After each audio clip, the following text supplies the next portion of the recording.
ده يعتبر تاني ابديت تنزله شركة لينوفو للليجن جو، وانا بعتبره ده من اهم الابديتس اللي اتعملت، لانه بيحل مشاكل قابلناها فعليا وبلغنا بيها في الكوميونتي.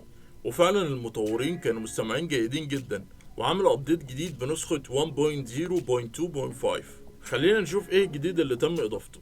اول حاجة، عشان تقدر تعمل الابديت ده لازم تروح على الليجن سبيس نفسه، ومن الليجن سبيس هيقدر ان هو يطلع لك بوب اب زي دي عشان تقدر تعمل لها انستول، وبعد كده هيكمل الانستليشن بشكل اوتوماتيك. بعد كده هتدخل على ليجن سبيس وهتروح للسيتنجز، وبعد كده هتروح لجنرال عشان تتاكد ان انت على نفس الفيرجن الجديده. واول حاجه ومن اهم الحاجات اللي اتضافت واللي كنا منتظرينها، وهي تاب موجوده في الكنترولر اللي هي adjust dead zone. adjust dead zone دي لما تضغط عليها هيوديك لبيج تقدر تعمل adjust للسنسيتيفيتي بتاعه الديد زون نفسها، عشان وانت بتلعب اي جيم سواء شوترز او ريسنج جيمز تقدر ان انت تظبطها على حسب البريفرنس بتاعتك. يعني قد ايه مدى الجوي كونز دي تقدر تتحكم فيها بمجرد ما انت تلمسها. ودي طبعا بتكون من شخص للتاني، بتفرق على حسب ما انت تكون متعود عليها. وانا شخصيا شايف ان 5% للليفت ستيك والرايت ستيك بقت ممتازه جدا بالنسبه لي. ولما ترجع تاني هنا هتلاقيهم ضافوا حاجه اسمها الادجاست سنسيتيفيتي، واللي تقدر تظبط من خلالها قد ايه حساسيه الجوي كونز دي بالنسبه للاكس والواي، كام درجة تقدر ان انت تخليها سنسيتيف وحساسة لدرجة لمسك للجوي كونز نفسها. كمان بالنسبة للرايت ستيك نفس الكلام، عشان تقدر تحس قد ايه ان الستيكس دول فيهم ريسبونس عالي. كمان لو نزلنا تحت في نفس التاب هنلاقي طبعا الموجود هنا ان انت تعمل انيبل التاتش باد، ودي كانت موجودة اوريدي ان انت تقدر تشغل التاتش باد او تقفلها. بس الجديد بقى ان هم ضافوا التاتش باد فايبريشن، اللي من خلالها هتحس ان الهابتكس الموجوده اللي جايه لك من التاتش باد ممتازه جدا، وهي ما بتكونش فيزيكال على قد ما هي بتكون فايبريشنز بيدوها لك الجهاز لما انت تعمل كليك معين على التاتش باد نفسها. يمكن اللي متابعني وشاف فيديوهات المراجعه الكامله للجهاز ده، انا كنت متضايق جدا من وجود الازرار دي لليجن سبيس والاكشن بوتن، وان هنا موجود الستارت والسلكت. فلما اكون في جيم انا متعود ان دايما الستارت هنا والسلكت هنا، ولكن لينوفو عملت الجهاز ان الليجن سبيس بيكون هنا والاكشن بوتون بيكون هنا. ولكن مع الفيتشر الجديده في الابديت ده تقدر ان انت تعمل سويتش زي ما انتم شايفين كده ما بين السلكت والستارت وتخليهم في المكان الطبيعي بتاعهم.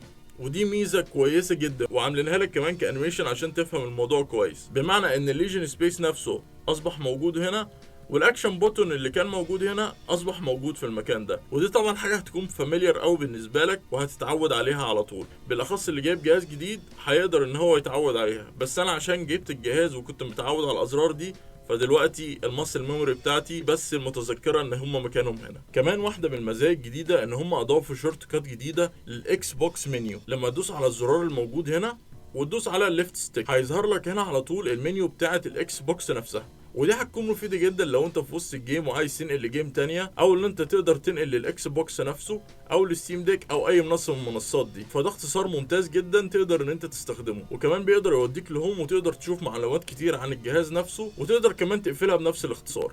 كمان الكويك اكشن منيو اضاف لها مزايا تانية كتير، زي اول حاجه هتلاحظها هنا ان بقى في برسنتج موجوده لكل حاجه موجوده في الجهاز نفسه في الوسط، والجوي كون اللي على اليمين والجوي كون على الشمال، بقى كل واحد فيهم باين البرسنتج بتاعته. كانت قبل كده مش موجوده بالارقام، ولكن دلوقتي بقت افضل بكتير عشان تقدر تعرف البرسنتج بالظبط الموجوده في الجهاز بتاعك. ولو نزلنا للسيتنجز مش هتلاقي مزايا تانية كتير، بس لو رحنا هنا للكنترولر هتلاقي موجود تحت هنا ان انت تقدر تعمل انيبل للتاتش باد فايبريشن، فدي تقدر تقفلها او تفتحها بشكل سهل جدا من غير ما تدخل للليجن سبيس. وفي فيتشر ممتاز جدا انا نفسي طلبتها من الكوميونتي، اللي هي لما تروح للسيستم سيتنجز هنا هتلاقي موجود فيه شورت كات جديد للالت اف 4. والالت اف 4 هنا زي ما احنا كلنا عارفين اللي هي بتقدر تخرجك من اي جيم لو الجيم علقت منك. فهنا لو انت مش موصل كيبورد تقدر ان انت تستخدم الفانكشن دي على طول عشان تقدر ان انت تقفل اي برنامج او تقفل اي جيم انت موجود فيها. فدي ميزه ممتازه جدا. وباقي الاختصارات الموجوده هنا كانت موجوده قبل كده في الاديشن القديم.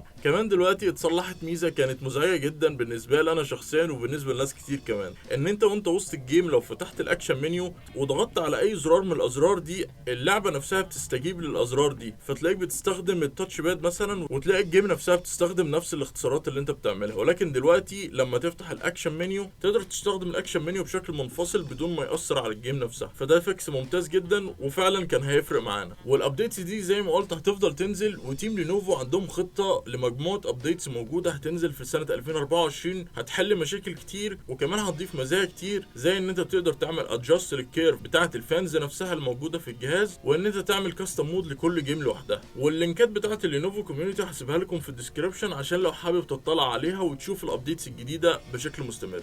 عشان كده خلينا نعرف في الكومنتس ايه اكتر ميزة شايف ان هي مفيدة فعلا في وقت الجيمنج او في الجهاز نفسه بشكل عام، ولو عندك اي افكار تحب ان احنا نضيفها في الكوميونتي عشان الجهاز ده جهاز مميز جدا ويستاهل ان هو فعلا يتطور بشكل مستمر. ولو عجبك الفيديو اعمل لايك وشير مع حد ممكن يستفيد بالفيديو ده. شكرا جدا على المتابعة واشوفكم في فيديو جديد.